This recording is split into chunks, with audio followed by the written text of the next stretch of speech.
Bismillahirrahmanirrahim. Assalamualaikum warahmatullahi wabarakatuh. Bertemu lagi dengan Ustadz Farid. Kita akan belajar bersama lagi. Apa yang akan kita pelajari untuk saat ini? Nah, itu kalian bisa membacanya di layar. Memahami posisi titik terhadap titik asal dan titik tertentu. Oke, Ustadz sudah punya gambar ini. Nah, dari gambar itu kita bisa melihat ya, ada sekitar 10 titik yang Ustadz sudah tentukan dengan pos Satpam itu sebagai titik pusatnya, sehingga titik koordinat dari pos Satpam itu 0,0. Nah, di sini pasar 3,3, banknya 4,5, rumah Dewi 7,1, supermarketnya 9,1, rumah Irsyad 1,-4, Koramilnya negatif 3,-5, stasiunnya negatif 6, -3, untuk RS Bundanya negatif 4,3, untuk tamannya negatif 8,4. Oke, karena kita akan memahami posisi titik terhadap titik asal ya. Nah, kalau sekarang pasar benar titik koordinatnya 3,3 karena pos Satpamnya yang dijadikan titik asal. Nah, kalau misal titik asalnya itu RS Bunda, berarti RS Bundanya yang titik koordinatnya 0,0. Tentunya pasti itu Ustadz jamin untuk titik-titik yang lain itu bakalan berubah titik koordinatnya. Oke. Nah, Ustadz sudah menyiapkan satu soal dengan rentetan berbagai pertanyaan titik koordinat yang harus kita selesaikan ya. Nah, ini satu soalnya itu menjadikan pasar sebagai titik pusat. Nah, berarti yang sekarang pasar titik koordinatnya 3,3 ini akan berubah menjadi 0,0 karena dia akan dijadikan titik pusat. Oke. Ustadz sarankan kalau kalian mengerjakan di buku tulis, pastikan kalian menggunakan pensil ya, supaya memudahkan kalian untuk memindahkan garisnya, ya, baik garis vertikal atau horizontal, atau mudahnya kita sebut sebagai sumbu X dan sumbu Y-nya itu, supaya mudah kita menggunakan pensil aja. Gampang kalau menggunakan pensil, tinggal dihapus. Tapi kalau menggunakan ballpoint, nah, stiponya kita harus dengan rapi ya. Kalau nggak rapi, stipunya bakalan jelek nanti buku tulisnya. Jadi kalau memang bisa usahakan menggunakan pensil. Oke. Nah, kalau dari tampilan kalian, Ustadz menggunakan aplikasi jadi lebih mudah ya, menggunakan fitur animasi di PowerPoint sehingga bisa menggeser ini apa itu sumbu X dan sumbu Y-nya. Ya, kalau di buku tulis kita ya sama aja, yang Ustadz lakukan juga menggunakan pensil supaya bisa dihapus. Oke, biar nggak lama-lama kita lihat perubahannya menjadi seperti apa. Oke. Nah, sudah bergeser dia sumbu X dan sumbu Y-nya. Menjadikan pasar sebagai titik koordinatnya. Kan dia berada di 0,0. Oke, setelah syarat kita penuhi ya, pasar menjadi titik pusat, kita bisa menentukan titik koordinat dari 8 titik yang lainnya. Kenapa Ustadz 8 titik? Bukannya titiknya ada 10, kok nggak menentukan 9? Iya nak, ini masalahnya Ustadz nggak bisa memanjangkan sumbu Y-nya ya. Ya kalau mau ditentukan sebenarnya koramil itu bisa ditentukan gitu ya. Nah, berada di titik mana koramil?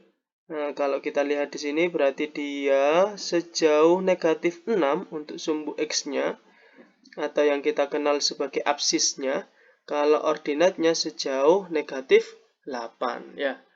Oke, kita ulang lagi dari pertama. Yang ditanya itu titik koordinatnya RS Bunda. Kira-kira mana RS Bunda? Oh, ini.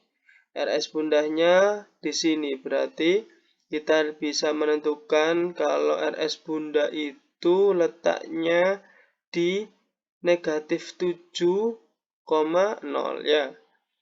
Untuk letak di sumbu X-nya itu kan sejauh negatif 7, untuk Y-nya dia sejauh 0. Nah, Ustadz sudah tulis itu negatif 7,0. Kemudian kita tentukan yang bank.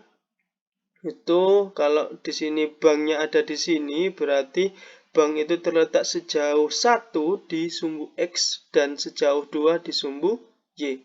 Berarti titik koordinatnya 1,2. Pinter.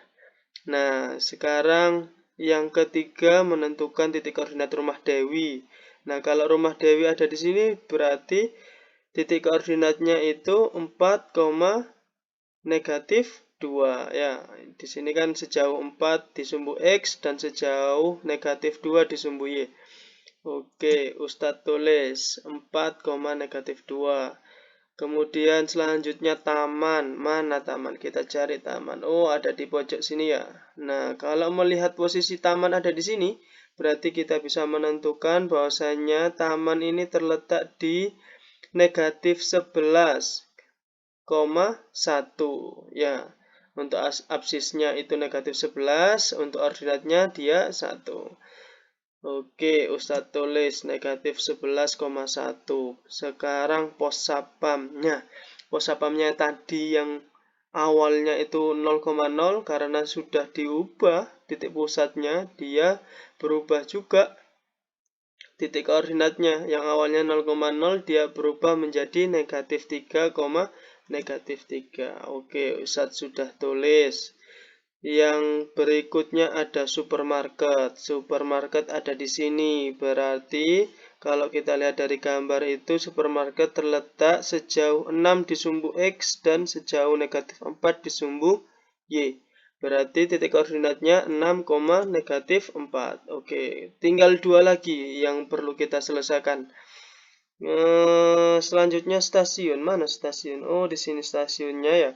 Stasiunnya ada di sini. Kalau kita melihat posisi stasiun, dia berada di negatif 9, negatif 6 ya.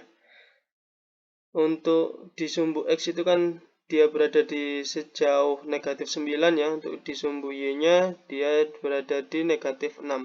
Sehingga titik koordinat dari stasiun itu negatif 9, negatif 6. Oke, tinggal satu lagi nih, rumah Irsyad. Rumah Irsyad berarti ini ya, di belakang sendiri nih, di bawah sendiri ya. Nah, kalau lihat posisinya rumah Irsyad, nah dia terletak sejauh negatif 7 untuk Y-nya ya. Oh, kita mulai dari X dulu ya. Sejauh negatif 2. Untuk sumbu X-nya sejauh negatif 7 untuk sumbu Y-nya. Berarti titik koordinatnya itu X dulu baru Y ya. Negatif 2, negatif 7. Oke. Nah, sudah selesai kita belajar terkait dengan perpindahan titik asal itu. Ini ya. Ketika titik asal itu diubah, maka titik-titik yang lain akan berubah titik koordinatnya ya. Pasti itu nggak mungkin nggak berubah ya. Itu aja yang bisa Ustadz sampaikan. Kalau misal kalian masih ada kendala terkait memahami ini, materi yang kita pelajari saat ini, silahkan kalian bisa menghubungi via IG, email, atau YouTube. Sudah Ustadz terangkan di tampilan ini. Silahkan menghubungi Ustadz. Kalaupun kalian pengen mau bertemu tatap muka, silahkan menghubungi Ustadz dengan menghadap ke ruang guru ya, cari Ustadz, insya Allah ada di ruang guru. Itu aja yang bisa Ustadz sampaikan, kurang lebihnya mohon maaf dan terima kasih. Terus semangat belajar, tidak ada sesuatu hal yang tidak bisa. Ya, adanya itu belum bisa. Nah, belum bisa itu agar bisa terus dicoba, terus dilatih kemampuan otaknya sehingga otak kita terbiasa dengan ini, gitu ya. Seperti halnya kalian, Ustadz, saya nggak bisa menghafal, susah sekali menghafal Al-Quran. Tapi kalau kita sering dengar, sering melantunkan ayat-ayat itu, insya Allah mudah untuk dihafal. Itu aja yang bisa Ustadz sampaikan. Kita tutup pertemuan ini dengan hamdalah dan doa kafaratul majelis. Subhanakallahumma wa bihamdika asyhadu an la ilaha illa anta astaghfiruka wa atubu ilaik. Alhamdulillahi rabbil alamin. Ustaz akhiri, assalamualaikum warahmatullahi wabarakatuh.